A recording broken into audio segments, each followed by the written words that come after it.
ho kayo ng katarungan sapagkat pinasok na ho kayo ni Bendalo, tsaka ni Bendalo. Bendalo Brothers. Bendalo, Bendalo, may katanungan naman daw tayo. Yung Bendalo Brothers. Diba? Si John Vic and Boying. Mahihirap po tayo kasi kita mo, dapat yung ombudsman ang last bastion ng mamamayan na may corruption.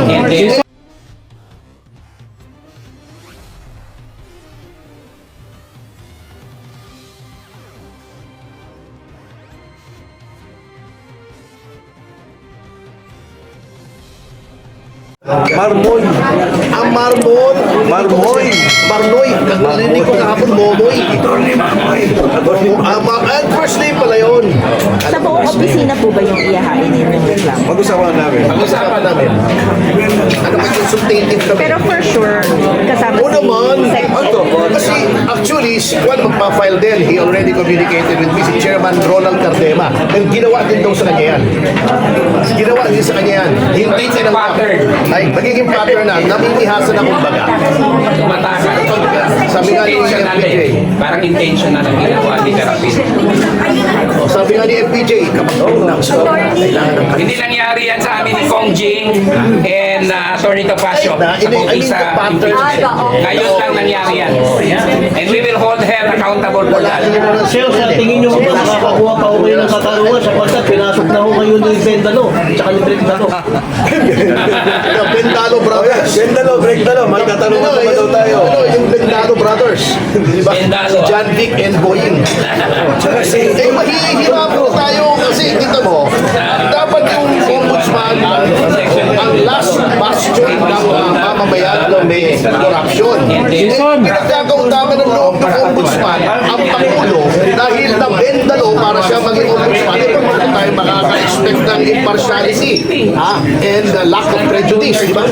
Alam mo kung tutusin, alam naman nila at sinasabi nila kung paano nila ang buwan ng kongreso. Kung paano nila, Wala siyang pag-ibig ang justice. Nagtataka ako, hindi ayaw lang ba ito napakinggan? Bakit takot na sila? Kasi ginawa na niya kay Cardema yan. Diba? Kung may boto siya, bakit pag-usapan namin katotohanan? Under Republic Act, Generation, pag tutulungin ng bansa Pilipinas, eh may Bendalo na tayo, Bendalo. And second, administratively, May pag-asa pa rin ba? Wala na. Di ba? Wala na eh. Okay, thank you. March, January 31. Senator Bendalo Turco. MOA and White Plains. Makita-kita tayo sa 31 January. MOA and White Plains, 2 p.m. 2 p.m. Tingnan lang ako dito, hindi ba?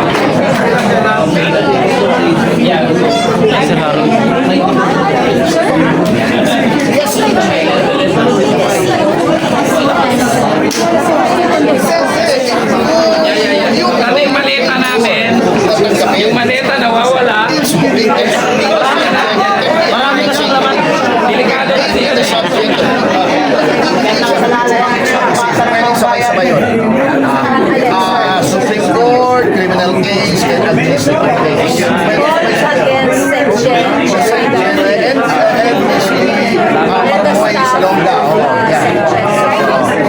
Tinaray-tarayan pa nga si Katin isang staff doon eh.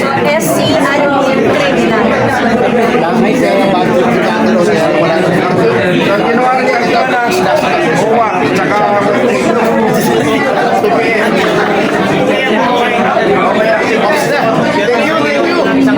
Sir, pero equally exclusive charges and clarifying principles. Or pwede pareho yun. siyempre, malita na tanggap nila eh.